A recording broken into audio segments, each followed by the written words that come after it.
বারুইপুরে নির্যাতিতা খুনে এনকাউন্টার হয়েছে বলে জেনেছে বাংলার মানুষ, কিন্তু এর আগেও পশ্চিমবঙ্গে এনকাউন্টার হয়েছে তা কি জানেন আপনারা? সেই এনকাউন্টারের সাক্ষী থেকেছিলেন উত্তম কুমার। বাংলা চলচ্চিত্রের মহানায়ক উত্তম কুমারের জীবনে একটি বিতর্কিত এবং আলোচিত অধ্যায়ের এনকাউন্টার ঘটনা জড়িয়ে আছে।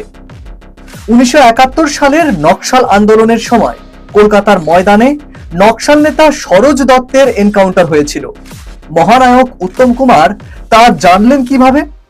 আসলে তিনি ভোরে হাঁটতে বেরোতেন রোজ। কলকাতার ময়দান এলাকায় তার গাড়ি ও চালক দূরে দাঁড়িয়ে থাকতেন, আর উত্তম কুমার একা কিছু সময় ফ্রি হ্যান্ড ব্যায়াম এবং চক্কর কাটতেন। 1971 সালের 5ই অগাস্ট ভোরে কুয়াশা আর অন্ধকারের মধ্যে হঠাৎই তিনি দেখেন পুলিশের একটি ভ্যান এসে থামলো এবং এক ব্যক্তিকে গাড়ি থেকে নামিয়ে গুলি করে হত্যা করা হলো। নিহত সেই ব্যক্তিটি ছিলেন নকশাল নেতা সরোজ দত্ত। সেই ঘটনা নাকি দেখে ফেলেছিলেন উত্তম কুমার। এখানে কিছু বিতর্কও রয়েছে। অনেকে মনে করেন এটি একটি শহুরে গল্প বা গুজব। তবে সত্যি হলো এই ঘটনার পরপরই উত্তম কুমার বেশ কয়েক মাস কলকাতা ছেড়ে মুম্বাই চলে যান। আসলে 1960 এবং 70-এর দশকের সন্ধিক্ষণে পশ্চিমবঙ্গ জুড়ে নকশাল আন্দোলন চরম রূপ ধারণ করেছিল। প্রতিদিন বহু তরুণ এবং রাজনৈতিক কর্মী পুলিশের গুলিতে নিহত হচ্ছিলেন।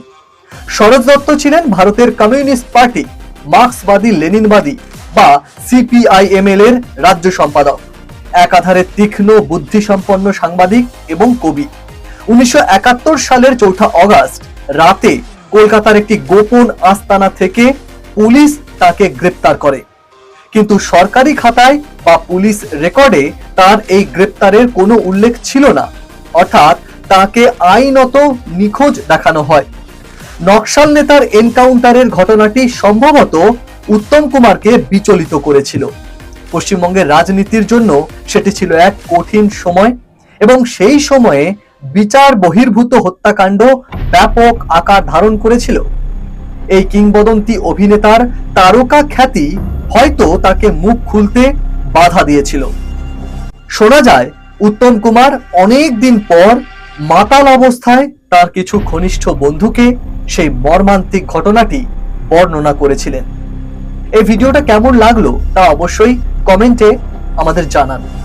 আর যদি মনে হয় তাহলে অবশ্যই এখনকার প্রজন্মের সঙ্গে এই ভিডিওটি শেয়ার করুন।